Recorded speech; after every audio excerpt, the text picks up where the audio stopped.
안녕하세요, 테크몽입니다. 갤럭시 폴드4를 구해가지고 제가 분석을 좀 해보니까 전작보다 많은 부분에서 업그레이드 된 게 있었어요. 하지만 전작보다 아쉬운 점도 몇 가지 있었고, 어떤 점들은 불량인가? 아니, 설계를 좀 다시 해야 될 것 같은데? 라고 생각된 문제들도 좀 있었습니다. 그래서 이번 영상에서는 갤럭시 폴드4가 전작과 비교해서 어떤 점이 더 좋아졌고 어떤 점이 더 안 좋아졌는지, 그리고 불량처럼 보이는 부분이 어떤 점이고 해결책은 뭔지까지 자세히 알아보도록 할게요. 이번 갤럭시 폴드4하고 플립4 시리즈에서 가장 기대했던 거는 요 접혔을 때 틈입니다. 뭐 폴드가 아니라 플립 얘기이긴 하지만 이번 갤럭시 초대장에서도 막 틈이 없는 플립을 이렇게 보여줬잖아요. 하지만 이렇게 Z 폴드4의 틈을 좀 보니까 생각보다 좀 넓어가지고 실망할 수밖에 없었어요. 틈이 커졌거든요.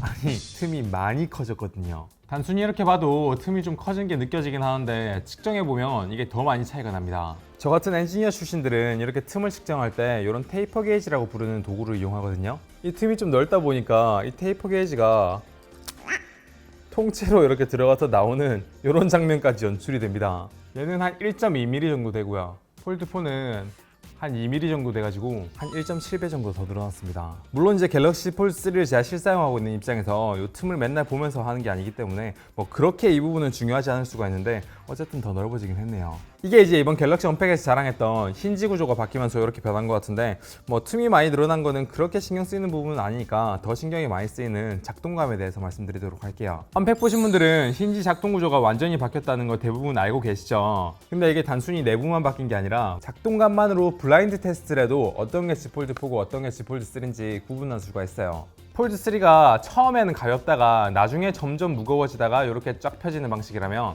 폴드4는 처음부터 거의 끝까지 계속 무겁다가 마지막에 가벼워지는 방식이에요. 전체적으로 폴드4가 3보다 힘이 좀 많이 들어가긴 하지만 뭐 그렇게 불편할 정도는 아니고 오히려 좀 견고하다라는 느낌을 받을 정도로 뭐 텐션은 괜찮습니다. 그리고 양쪽을 잡고 이렇게 비틀어도 흔들림이나 유격이 없어가지고 되게 견고하고 잘 만든 힌지네요. 그리고 이번에 이렇게 힌지가 바뀌면서 얻게 되는 큰 장점이라고 해야 되나? 차이점이 있는데 바로 힌지의 작동 범위예요. 폴드3랑 다르게 폴드4는 이렇게 되게 작게 열려있는 상태를 유지를 할 수가 있어요. 폴드3에서는 이렇게 작게 열면 초반 부분에 힘이 없고 조금은 헐렁헐렁하기 때문에 이렇게 열면 자꾸자꾸 이렇게 닫히거든요.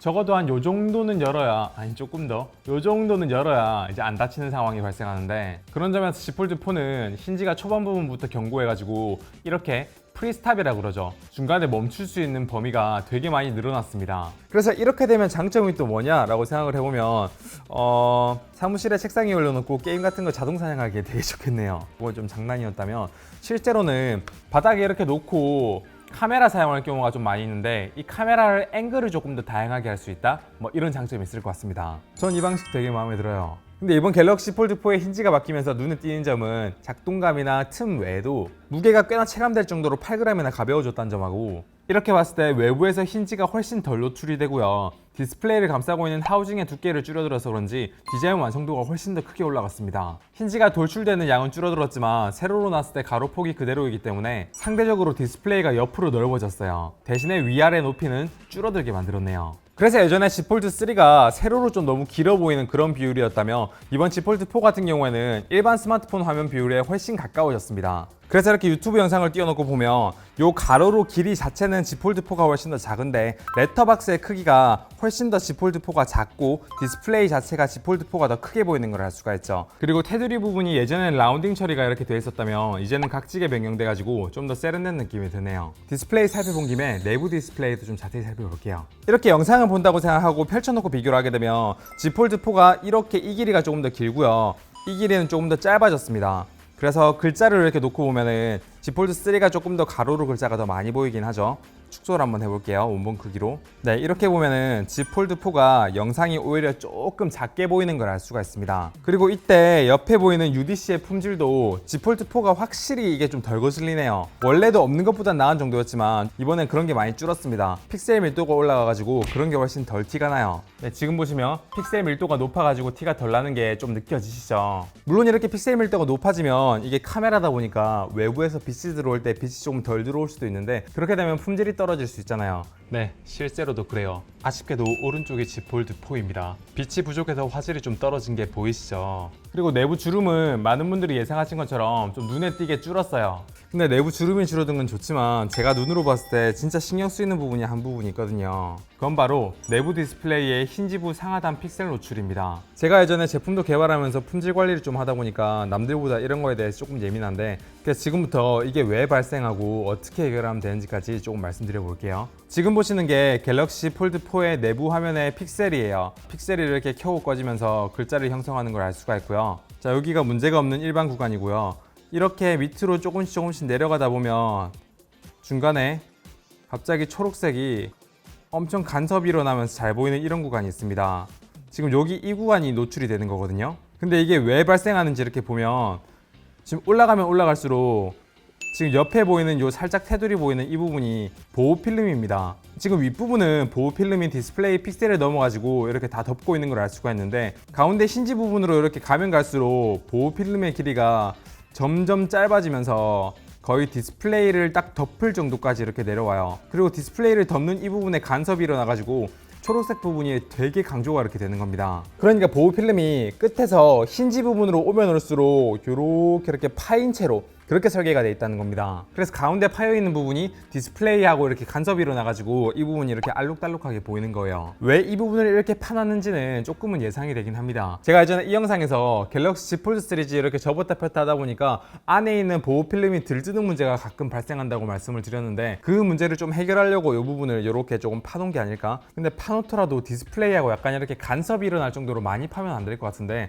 그것 때문에 이 부분이 이렇게 된 거는 조금 아쉬워요. 삼성전자가 이걸 해결하려면 힌지 접힌 부분에 이렇게 좀 파놨잖아요. 그 양을 조금 줄여가지고 디스플레이 전체를 온전하게 덮을 수 있게 만들어야 될 것 같습니다. 이게 Z 폴드 많이 써보신 분들은 아마 저랑 비슷한 생각을 하실 것 같은데, 외부에 있는 디스플레이에 있는 보호 필름은 떼기도 쉽고 붙이기도 쉽고 그냥 따로 바꾸기도 쉽거든요. 근데 내부 디스플레이의 필름은 떼거나 붙이거나 바꾸는 게 생각보다 쉽지가 않기 때문에 이거는 애초에 삼성전자가 붙여서 나올 때부터 이건 좀 많이 신경을 써줘야 될 것 같습니다.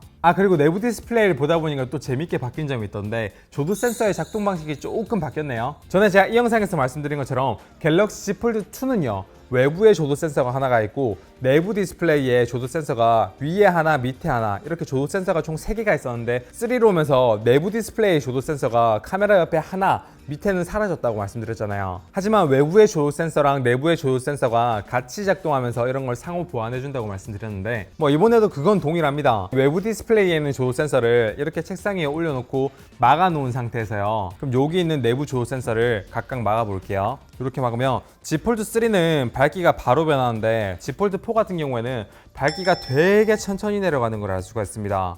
이게 밝기가 너무 한 번에 휙휙 변하는 걸 좀 없애려고 이런 식으로 소프트웨어적으로 튜닝한 게 아닐까라는 생각이 드는데, 최소한으로 줄어드는 밝기도 Z 폴드 4가 Z 폴드 3보다 조금 덜 내려갑니다. 그런데 지금 여기 덮고 있는 걸 치우면요, 원상복귀 이렇게 되는 거는 둘 다 똑같이 빠르게 반응을 해요. 그래서 제가 자연스럽게 어두운 상황을 만든 게 아니라 이렇게 인위적으로 어두운 상황을 만들었을 때 이렇게 반응하는 거는 Z 폴드 4가 조금 더 영리하게 반응하는 게 아닌가라는 생각이 좀 들긴 해요.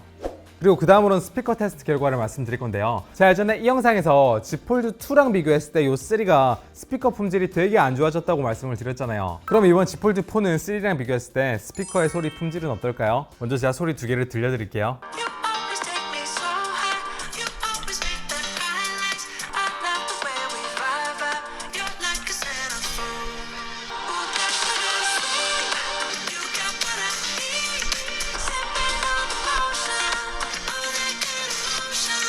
어떻게 들으셨어요? 차이가 좀 있긴 한데 엄청 유의미한 차이라고 말씀드리긴 어려울 것 같습니다. Z 폴드 4의 보컬의 목소리가 조금 더 가벼워진 것 같아요. 그래서 전체적인 밸런스로 보나 소리의 풍부함으로 보나 Z 폴드 4보다 3의 스피커가 더 좋은 것 같습니다. 그 다음으로 Z 폴드 4에서 눈에 띄는 점은, 어쩌면 이번 갤럭시 언팩에서 가장 눈에 띄는 점이라고 생각할 수도 있는데요, 바로 Z 폴드 4의 소프트웨어 최적화입니다. 이거는요, 홈 화면에 좌우로 왔다 갔다 해도 변하지 않는 요 아래에 있는 이 아이콘들이 어떤 앱을 띄우더라도 이렇게 아래로 들어가 있는 이런 기능입니다. 그래서 이걸 누르게 되면 이렇게 앱 전환이 되고요, 그리고 여기에는 최근에 쓴 앱이 이렇게 기본적으로 보여요. 근데 이게 좀 보기 싫으시면 디스플레이 설정에서 태스크바에 들어가게 되면 최근에 실행한 앱 표시는 없앨 수 있거든요. 그리고 여기 길게 눌러 표시 및 숨기기가 있는데, 이 부분을 길게 누르면 태스크바가 사라지고요, 다시 길게 이렇게 누르면 태스크바가 살아납니다. 그리고 단순히 이렇게 화면 전환되는 것뿐만 아니라 이렇게 길게 눌러가지고 멀티태스킹 바를 이렇게 조절해가지고 화면 분할도 가능하고요. 아시는 것처럼 이렇게 3분할이 가능하고 이거 위에다가 가운데 올려놓으면 팝업이 되고요. 팝업도 여러 개를 띄울 수도 있고 각각의 팝업을 이렇게 최소화할 수도 있습니다. 그리고 여기 있는 앱 외에도 원하는 앱을 이렇게 띄워가지고 바로 팝업으로 띄우든 분할도 할 수 있기 때문에 전 이번 갤럭시 폴드4에서 이 멀티태스킹 변화가 가장 마음에 들어요. 물론 이게 지금은 폴드4에서만 되지만 아마 폴드3에도 업데이트를 통해서 지원을 해줄 거고요. 그리고 아마 기대컨대 갤럭시 탭에도 이 기능을 넣어주지 않을까 라는 생각이 듭니다. 확실히 마이크로소프트랑 협업을 하더니 마이크로소프트에서 가장 잘 쓰고 있는 시작 표시줄에 있는 기능을 이렇게 잘 가져온 것 같아요. 근데 여기에서 아이콘을 이렇게 추가하는 건 안 되고 이렇게 장소 이동도 아직까지는 안 되네요. 이거를 수정하려면 홈에 가가지고 이렇게 바꾸는 식으로 해야 이렇게 수정이 되는 것 같습니다. 그리고 플레이스토어에 한번 들어가 보니까 지금은 여기 밑에 공간을 따로 차지하는데 하나의 앱을 눌러서 이렇게 보니까 아래가 투명하게 변하면서 이 부분이 뒤에 있는 글자를 가리지 않게 이렇게 또 변하더라고요. 확실히 이번 태스크바 되게 잘 만든 것 같습니다. 그리고 제가 계속 사용하다 보니까 이게 되게 많이 흔들리네요.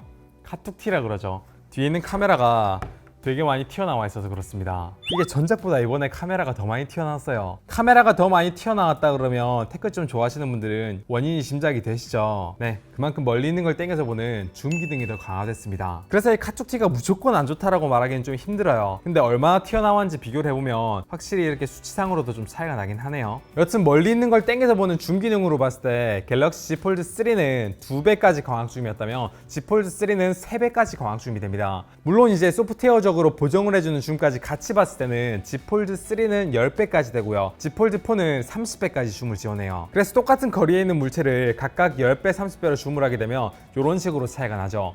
이 상태에서 10배에 있는 줌을 3배 확대해가지고 비슷한 크기로 만들어 보면 이렇게 차이가 납니다. 확실히 광학 줌이 많이 되는 Z 폴드 4가 멀리 있는 거 줌하는 게 되게 좋네요. 그리고 Z 폴드 4의 카메라는 예전과 마찬가지로 제일 위에 있는 게 초광각 카메라고요. 중앙에 있는 게 메인 카메라, 아래에 있는 게 마운 카메라로 3배 줌이 되는 거예요. 그리고 여기 메인 카메라의 화소가 1200만 화소에서 5000만 화소로 화소가 되게 많이 늘었고요. 센서의 픽셀 크기도 커져가지고 어두울 때 사진이 확실히 잘 나오겠네요. 그래서 어두운 곳에서 Z 폴드 3랑 Z 폴드 4 메인 카메라로 둘 다 1200만 화소로 세팅하고 사진을 찍어봤어요. 지금 이렇게 보면 별 차이가 안 나 보이는데 확대해보니까 확실히 노이즈 차이가 좀 납니다. 그 이유가 Z 폴드 4가 센서가 더 밝은 만큼 ISO 값을 더 낮게 촬영했기 때문이에요. 이렇게 ISO 값이 낮은데도 밝기가 비슷한 걸 보면 확실히 카메라 센서가 더 좋아져서 빛을 더 많이 받아들일 수 있다는 걸 알 수가 있습니다. 그리고 Z 폴드 4 한정으로 동영상을 찍을 때 이렇게 8K 촬영이 됩니다. 그리고 또 뒤에 디자인을 보다 보니까 여기 카메라 플래시 부분이 디자인이 좀 바뀌었네요.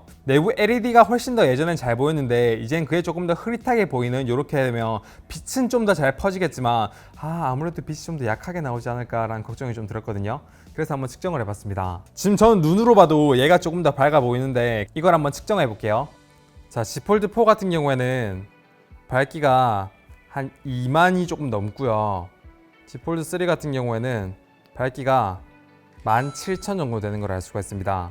별거 아니긴 한데 손전등 기능으로는 Z 폴드 4가 확실히 더 낫네요. 확실히 폴드 4가 딱 눈에 봤을 때 보이는 측면이든 잘 보이지 않는 부분이든 많은 부분에서 개선이 있어요. 그럼 이제 마지막으로 궁금한 거는 Z 폴드 4의 성능에 대한 얘기인데요. 제가 예전에 이 영상에서 말씀드리긴 했는데 스마트폰의 성능을 비교할 때 벤치마크로는 조금 부적절한 내용들이 있거든요. 왜냐하면 벤치마크 성능은 잘 나올 수 있는데 실제로 게임을 돌렸을 때 게임이 잘 안 돌아갈 수도 있잖아요. 그래서 보통 게임을 테스트할 때 원신이란 게임으로 테스트를 많이 하는 게 그래서 그런 건데, 이번 갤럭시 언팩에 보니까 Z 폴드 4의 원신을 그렇게 돌리더라고요. 그래서 저도 원신을 깔아가지고 프레임 레이트를 60으로 해가지고 이렇게 한번 테스트를 해봤습니다. 근데 제가 생각했던 것보다 훨씬 더 잘 돌아갑니다. 지금 보시면 교전 중인 상황에 마법이 좀 나오고 있는데 끊김이 전혀 없어요. 지금 60프레임으로 돌리고 있는 거예요. 근데 아마 많은 분들이 눈치채셨을 거예요. 지금 해상도가 좀 낮게 설정돼 있어요. 근데 그런 거 감안해도 Z 폴드 3랑 Z 폴드 4랑 낮은 해상도 기준으로 비교를 하게 되면 폴드 4가 훨씬 더 부드럽게 작동됩니다. 원신을 한 20분 정도 돌린 다음에 온도를 측정해봐도 35도가 제일 높은 온도로 나왔는데 이 정도면 꽤 훌륭하네요.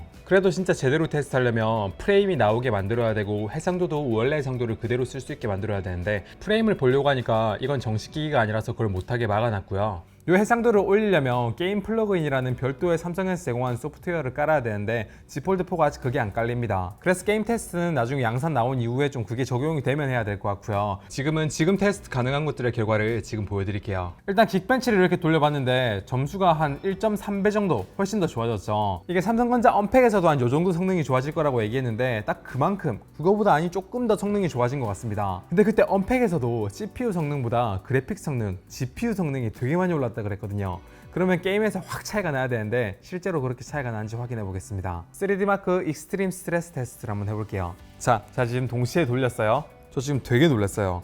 Z 폴드 4가 Z 폴드 3에 비해서 프레임이 거의 한 2배 가까이 잘 나오는 거 보이세요?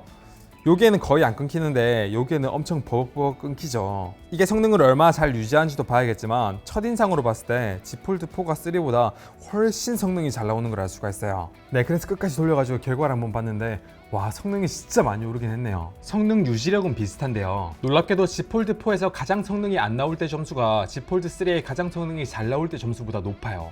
이때 제품이 열이 얼마나 발생하는지도 중요한데 여기 보이는 수치상으로 보이는 열보다 실제로 측정한 결과는 다를 수 있잖아요. 그래서 측정도 한번 해봤는데 처음에는 둘 다 한 29도에서 시작했는데 끝날 때 보니까 둘 다 한 41도 정도로 거의 동급입니다. 근데 온도는 동급이지만 게임 성능이 많이 좋아졌으니까 진짜 확실히 성능은 좋아졌네요. 근데 게임 말고 평소에 온도가 얼마나 올라가는지 궁금하신 분들 계실 거 아니에요. 그래서 4K 60프레임으로 동영상을 촬영하고 있을 때 온도가 어떻게 변하는지 확인을 한번 해봤어요. 놀랍게도 Z 폴드 4가 Z 폴드 3보다 최고 온도가 한 5도 정도 낮습니다. 그래서 여기까지 데이터를 종합해보면 Z 폴드 4의 성능은 Z 폴드 3보다 훨씬 좋고요. 게임을 할 때 온도는 전작하고 비슷한 수준으로 유지가 되는데 일반적인 사용 조건에서는 Z 폴드 4가 열 관리를 훨씬 잘한다는 게 체감이 될 것 같습니다. 물론 더 자세한 테스트는 양산품이 나와봐야 알겠지만 전 여기까지만 해도 꽤나 만족스럽네요. 네, 그래서 이번 영상에서는 갤럭시 폴드 3하고 4를 자세히 비교해보면서 폴드 4가 얼마나 잘 나왔나 확인을 좀 해봤어요. 전체적으로 전작과 비교했을 때 이 틈이 좀 커졌다고 하는 거하고 내부의 보호 필름으로 인한 간섭 문제, 그리고 제품의 뒤에 카툭티가 좀 심해져가지고 흔들거린다 이런 문제를 제외하고는 Z 폴드 4는 3랑 비교했을 때 진짜 많은 부분에서 업그레이드가 되었습니다. 그리고 하드웨어적으로 보나 소프트웨어적으로 보나 확실히 후속작이 맞긴 맞아요. 전 이번 Z 폴드 4가 전체적으로 되게 만족스러워요. 그럼 이제 저는 Z 플립 4와 워치 5, 워치 5 프로, 버즈 2 프로 영상으로 빨리 찾아뵙도록 하겠습니다. 이번 영상은 여기까지 하겠습니다. 영상 괜찮았으면 구독, 좋아요 부탁드려요. 감사합니다. 테크몽이었습니다.